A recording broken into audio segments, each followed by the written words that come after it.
오늘 다 같이 읽으실 성경 말씀은 마태복음 26장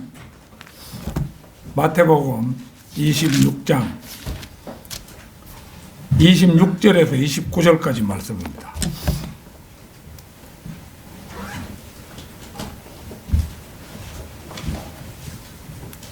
다 찾으신 줄 알고 받들어 읽겠습니다.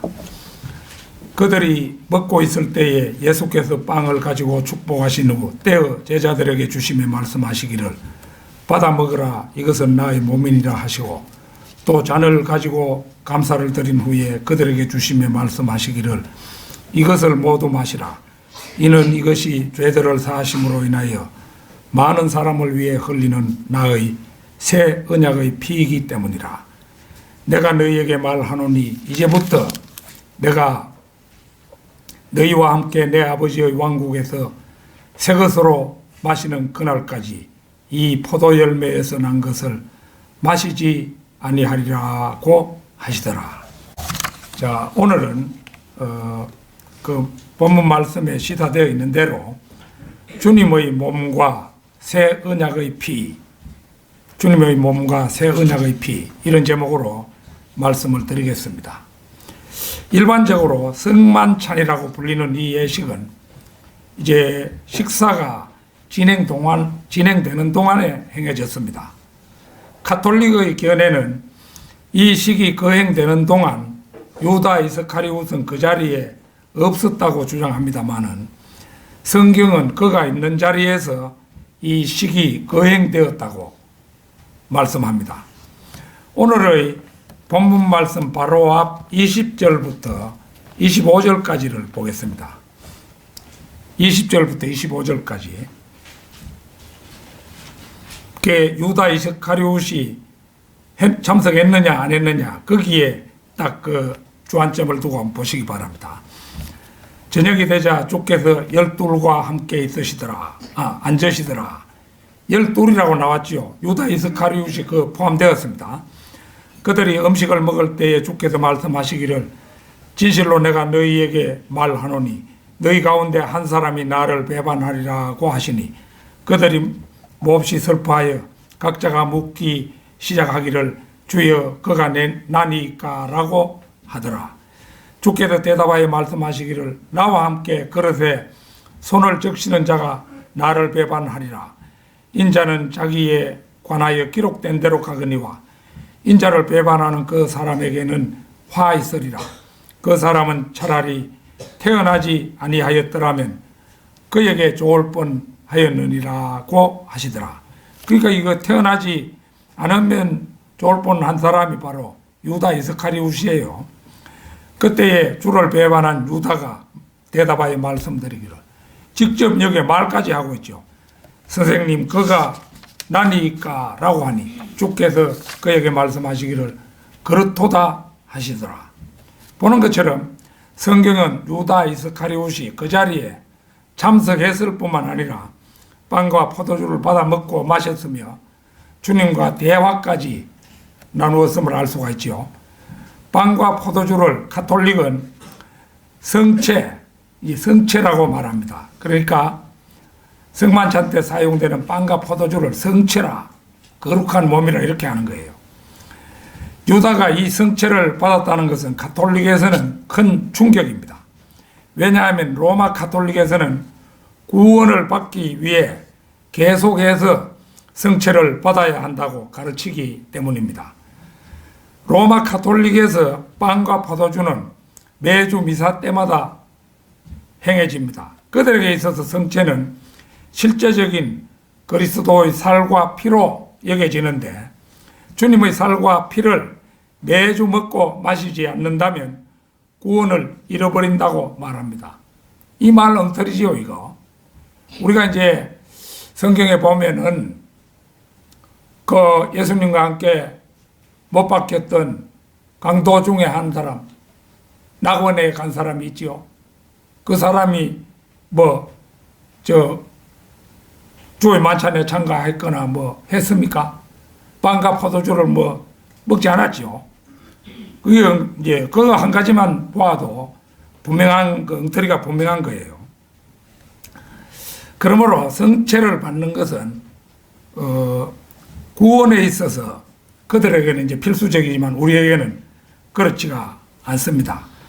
그런데 유다 이스카리옷은 그 성체를, 그것도 주님이 직접 주시는 성체를 받았습니다. 그런데도 그는 멸망당했고 끝없이 깊은 구렁에 들어가고 말았습니다. 그렇기 때문에 가톨릭에서는 유다가 그 자리에 없었다고 말하는 것입니다. 우리가 여기에 엄연히 주님과 대화까지 나누고 그 빵과 포도주를 먹고 마셨는데 그걸 유다 이스카리옷이 거기 없다. 가톨릭 이 집단은 하나님의 말씀을 깔아뭉개는 그런 이제 집단이죠.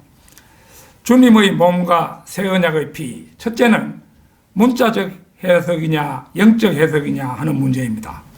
로마 가톨릭이 성경을 문자적으로 해석하는 곳이 있다면 오늘의 본문 말씀과 같은 내용을 다루고 있는 다른 복음서의 본문들과 요한복음 6장 51절에서 56절입니다. 요한복음 6장 51절에서 56절 가운데 51절, 54절만 보겠습니다.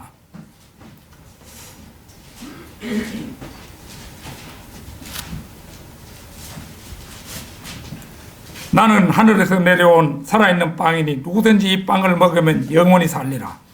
또 내가 줄 이 빵은 세상의 생명을 위하여 줄 나의 살이라고 하시니라. 내 살을 먹고 내 피를 마시는 자는 누구든지 영원한 생명을 가졌나니 내가 그를 마지막 날에 살리리라. 이 세상 사람들은 이 구절을 보면 이해가 불가능하죠.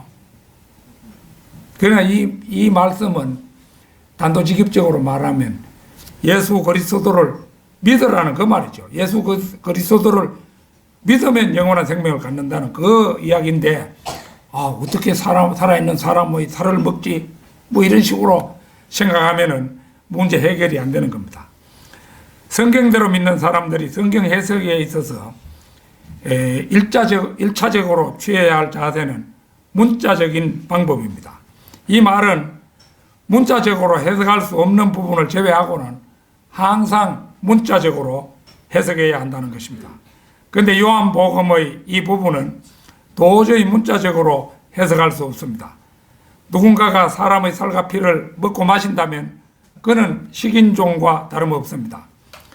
피는 율법 이전에도 율법 아래서도 그리고 율법 이후에도 먹는 것이 금해졌습니다.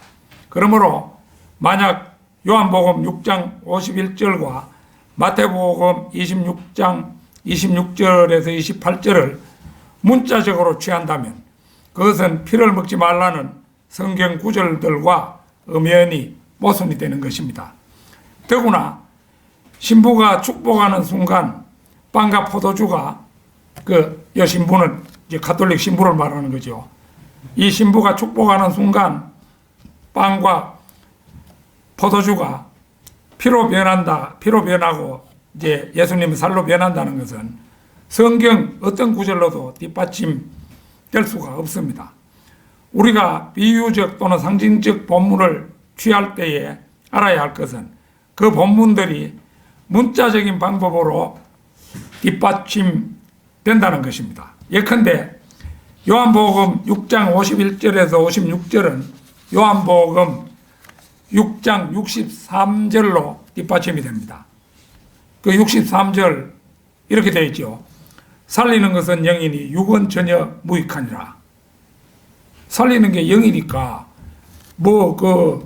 몸을 위해서 무슨 빵을 떼고 포도즙을 마시고 이런 건 무익하다 이거죠. 우리는 여기에 기념할 뿐이지.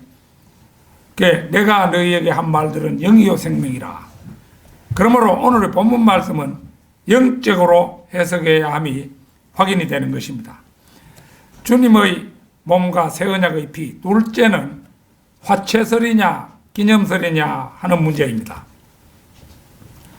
신약적으로 빵과 포도주가 실제로 주님의 살과 피가 된다는 로마 가톨릭의 주장을 화채설이라 하고 그것은 상징일 뿐 우리는 그것을 통해 주님의 죽음을 기념하는 것이라고 하는 것을 이제 기념설이라고 하지요. 전통적으로 로마 카톨릭은 화채설을, 개신교회는 기념설을 채택해 왔습니다. 물론 고린도전서 11장 24절에서 26절에 따라서 기념설이 성경적으로 옳습니다. 문제는 많은 개신교회들이 확실한 개념이 없이 가톨릭의 전통을 따라가고 있다는 점입니다. 종교개혁의 선봉에 섰던 마틴 루터도 이 누룩을, 그러니까 거짓교리를 없애지 못하고 화채설을 주장했을 정도인 것입니다. 그러니까 우리가 마틴 루터 위대한 사람이 맞긴 맞지요. 그러나 그가 오늘날 우리 성경대로 믿는 사람처럼 모든 면에서 말씀을 이해하고 했다고는 볼 수가 없어요. 그러니까 화채설이 옳다, 이제 루터는 그렇게 생각했던 거예요. 그리고 엄연히 유아 세례를 거부하다가 많은 사람이 순교를 했는데도 마틴 루터는 이제 자기가 로마 카톨릭에서 분리하고 나서도 유아 세례를 주고 이랬습니다. 그래서 중세 로마 카톨릭에서는 이제 이 문제에 대해서 많은 논란이 있었습니다. 한 번은 신부가 축복해 놓은 빵을 고양이가 물고 갔다고 합니다. 이 고양이가 예수 그리스도의 몸을 먹어 그 몸을 불경하게 더럽혔으니 죽여야 하는가, 아니면 그리스도의 몸의 참여자가 되었으니까 살려야 하는가. 또 수염이 긴 노인이 포도주를 마시다가 수염에 흘렸습니다. 그리스도의 피가 묻은 그 수염은 깎아야 하는가 말아야 하는가. 이러한 문제는 아주 유치한 것 같지만 그들에게는 대단히 중요하고 심각한 문제였습니다. 많은 개신교회들도 비록 교리적으로는 아닐지라도 이 빵과 포도주를 예수 그리스도의 살과 피로 여기는 경향이 있습니다. 그래서 성찬식에서 쓰고 남은 빵과 포도주를 어떻게 처리할 줄 몰라서 고민하다가 땅을 파고 묻기도 합니다. 그러나 그럴 필요는 없다고 봅니다. 그 빵과 포도주는 주님을 기념할 뿐 여전히 빵과 포도주일 뿐입니다. 예식이 끝난 지 그것들은 먹고 마셔도 전혀 상관이 없는 것이죠. 로마 카톨릭에서는 성체를 나누는 일을 성체성사라고 하고, 무슨 성사 이렇게 하잖아요. 종부성사 이런 게 또 카톨릭에 보면 있어요. 그 뭐냐 하면은 사람이 죽어가지고 이제 숨을 거두려고 할 때 마지막에 이제 신부가 와가지고 이제 종부성사 그 의식을 갖는 거예요. 그래가지고 그 사람이 이제 그래야만 이제 그 하늘나라에 간다는 그런 식으로 생각하는 거죠. 그 사람들은. 그리고 이제 또 남편이 죽으면은 연옥에 가가 있다. 그러니까 당신들 그 재산을 가톨릭 재단에 헌납해야 그 당신 남편이 하늘나라로 갈 수 있다.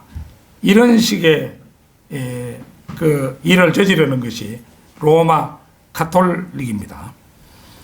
그래서 이제 특히 이제 주의 만찬에 관련되는 게 성체 성사라 하고, 성체 곧 빵과 포도주를 받아 먹는 것을 이제 영성체라고 이렇게 말합니다. 그 사람들은 곧 개신교회에서 성찬식 또는 성만찬이라고 하는 것이 가톨릭의 영성체에 해당합니다. 우리는 이제 이것을 주의 만찬이라 이렇게 칭하고 있죠.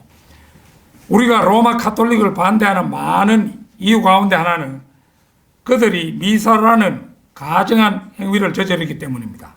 가톨릭의 미사는 예배와는 근본적으로 다릅니다. 미사의 주요 구성 요소는 성체입니다. 빵과 포도주, 그걸 성체라고 하죠. 즉 예수 그리스도의 살과 피를 실제로 먹고 마시는 것입니다. 우리 주 예수 그리스도를 매주 죽여서 식인종처럼 그분을 먹으며 거기에 참여하지 않으면 구원을 받을 수 없다고 하는 그들은 참으로 가증한 자들이며, 이러한 그들과 손잡는 개신교회 또한 가증하기는 마찬가지인 것입니다. 주님의 몸과 새 언약의 피, 셋째는 포도주가 말 그대로 술인 포도주냐 아니면 포도즙 곧 포도주스냐 하는 문제입니다. 단도직입적으로 말해서 주의 만찬에 사용되었던 포도주는 포도즙이었습니다. 마태복음 11장 19절 보겠습니다. 마태복음 11장 19절.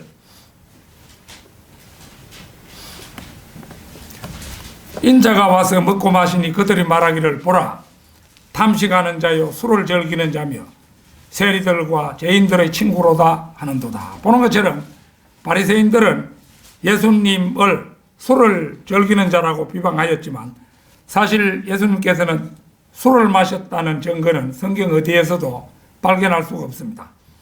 본문 말씀에서도 주님은 제자들과 함께 포도주스를 마시면서 새 언약을 말씀하셨는데 예수님의 피를 상징하는 포도즙이라면 결코 발효되지 않은 순수한 포도즙이어야 합니다. 신명기 32장 14절 한번 찾겠습니다. 신명기 32장 14절입니다.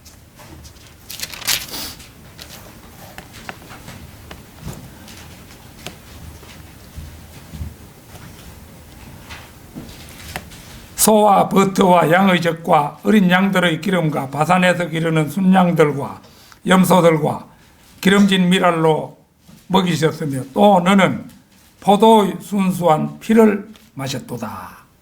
여기에서 이스라엘이 광야에서 먹은 포도즙을 포도의 순수한 피라고 이제 묘사하고 있죠. 예수 그리스도의 피를 상징했다고 할 수가 있습니다. 예수 그리스도의 피는 발효되지 않은 순수한 포도즙으로 상징되어야 하며 발효된 포도주로 주의 만찬을 행하는 교회는 비정상적임이 이런 말씀을 통해서 드러나는 것입니다. 오늘 본문 말씀 29절에서는 내가 너희에게 말하노니 이제부터 내가 너희와 함께 내 아버지의 왕국에서 새 그릇으로 마시는 그날까지 이 포도 열매에서 난 것을 마시지 아니하리라고 하시더라. 여기에서 예수님께서는 이 포도 열매에서 난 것이라고 말씀하고 있는데 이가 가리키는 것은 포도 열매지요. 포도나무지요. 그게 주의 만찬식 자리에서 주님의 손에는 포도 열매가 들려 있었고 그들이 마신 것은 포도 열매에서 짜낸 즙이었습니다. 주님은 새 것이라고 말씀하시는데 이것은 이제 새 포도주를 말한 것이지요. 이사야 65장 8절도 한번 찾겠습니다. 이사야 65장 8절.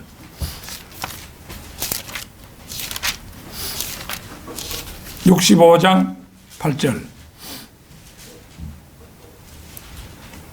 주가 이같이 말하노라. 포도송이에서 새 포도주가 보이면 포도가 그대로 포도나무에 달려 있습니다. 포도송이에서 포도주가 보인다 이렇게 말씀하고 있잖아요. 그 포도즙을 말하는 겁니다. 누가 말하기를 그것을 상하게 말라 이는 복이 그 안에 있음이라 하는 것 같이 나도 내 종들을 위하여 그들 모두를 상하게 하지 아니하리라. 이 포도주는 이제 병이나 잔인에 있지 않은 포도송이에 있는 겁니다. 그것은 곧 포도송이에서 막 짜낸 발효되지 않은 포도즙입니다. 그러므로 발효된 포도주로 미사를 행하는 로마 가톨릭은 불경스러운 짓을 저지르고 있는 것입니다. 그들은 완전히 발효된 포도주를 마시는 거예요. 그게 가톨릭 신자들과 내가 몇 번 어울려 보았습니다만 그 사람들은 술을 예사로 마십니다. 여기 가톨릭 신자 가운데 한 사람이 여기 경주에 유명한 화가가 한 사람 와 있어요. 박대성이라는 사람인데 그 사람이 유명한 화가라서 우리가 그 사람이 내려온 직후에는 자주 만나서 식사도 하고 이래서 이쪽으로 한번 인도해 볼까 이랬는데 그 마리아를 숭배하면 안 되고 중보자는 예수 그리스도 한 분뿐이라고 내가 이렇게 전해주니까 그 다음 주일에 뭐라고 하는 거니 인간적으로 말해서 예수님 어머니께 부탁하면 왜 안 되노? 이라는 거예요. 그 이제 그 답을 자기 그 성당의 신부한테 듣고는 또 내한테 전달하는 것으로 그렇게 내가 보았습니다. 그 이제 이 성당의 그 신부들은 이제 그들의 그 성체 성사를 하고 난 다음에 포도주가 많이 남는 거예요. 그 남는 포도주를 자기 혼자 홀짝홀짝 마시니까 이 사람들을 그 가톨릭 신부 가운데 알코올 중독된 사람이 엄청나다고 합니다. 대부분이 알코올 중독이 되어 있다. 알코올 중독이 되면은 뭐 하면 한잔하고 싶다 이런 생각을 하는 거죠. 그들은 거리낌 없이 술을 마시는 거예요. 내가 박대성 씨가 서울에서 전시회 할 때 한번 내 차비 들어가 갔었거든요. 갔는데 식사를 하는데 그 가톨릭 신자들이 신부를 포함해서 많이 왔어요.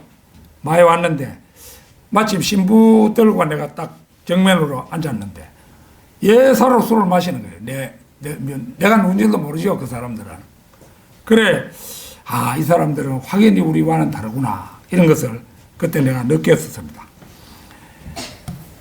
발효된 포도주는 구약의 유대인들에게도 금지된 것이었습니다. 심지어 잠언에서는 그것을 보는 것조차 허락하지 않으셨습니다. 솔로몬이 술을 마셨든지 안 마셨든지 그것은 문제가 되지 않습니다. 어느 선지자, 어느 재판관이 술을 마셨다면 그는 육신적인 상태였음이 분명할 뿐 성경은 술 마시는 것을 금하고 있습니다.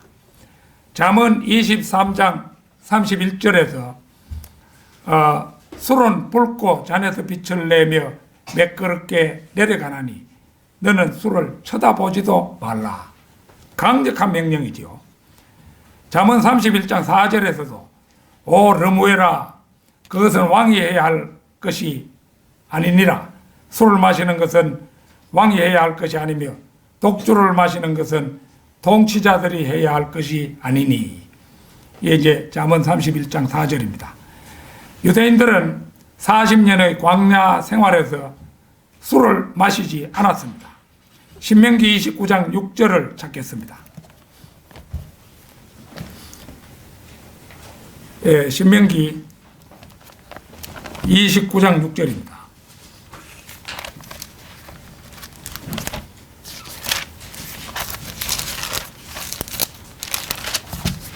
(29장 6절)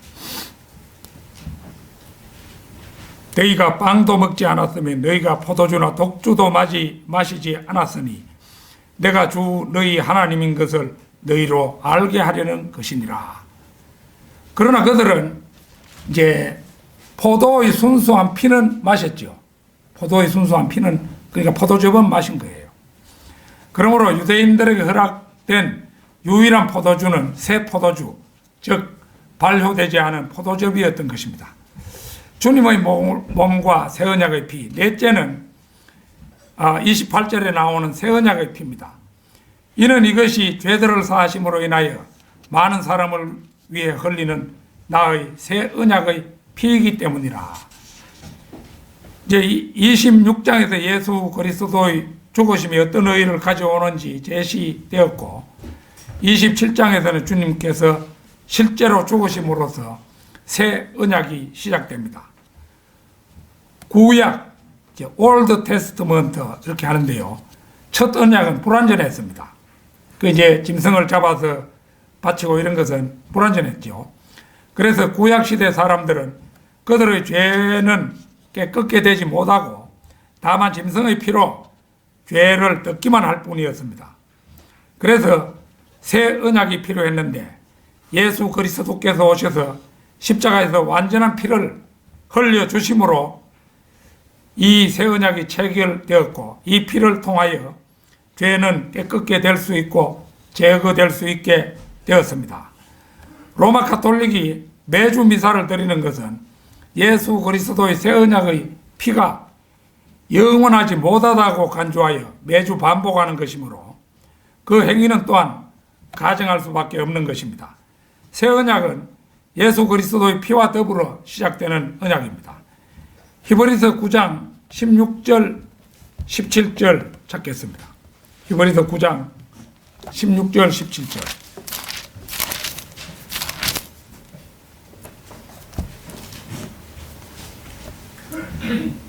유언이 있는 곳에는 유언한 자의 죽음도 필연코 따라와야 하리니 유언은 사람이 죽은 후에야 효력이 있으며 유언한 자가 살아있는 동안에는 전혀 효력이 없느니라. 그래서 보는 것처럼 예수 그리스도의 완전한 피가 흘려져야만 새 언약은 효력을 발휘할 수가 있습니다. 마태복음 27장에서 예수 그리스도께서 죽으심으로써 신약 곧 뉴 테스트먼트 곧 새 언약의 시대가 펼쳐진 것입니다. 우리가 구원을 받고 모두 성경대로 믿는 사람이 된 것도 바로 이 새 언약 덕분임은 두말할 나위가 없습니다. 결론적으로 주님의 몸과 새 언약의 피에 대해서는 성경이 모든 면에서 빈틈없이 해석해 줍니다. 성경이 성경을 해석해 준다는 사실을 무시하고 성경 말씀에 대한 자신들의 생각으로 자신들 한 집단의 교리로 정착시켜 뿌득뿌득 고집을 부리는 사람들은 하나님 앞에서 참으로 가증한 자들입니다.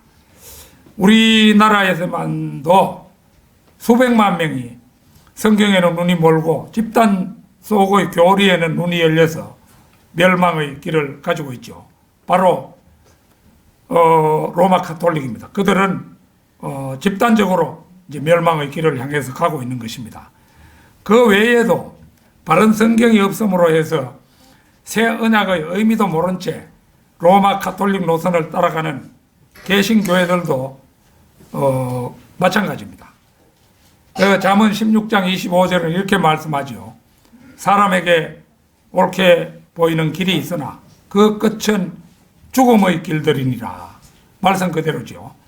비록 소수지만 그러한 미혹에서 벗어나서 바른 길을 가게 하신 그 하나님 아버지께 우리 모두 감사하는 마음으로 그 은혜를 갚기 위해서 살아가야 할 것입니다. 다 같이 기도드리겠습니다.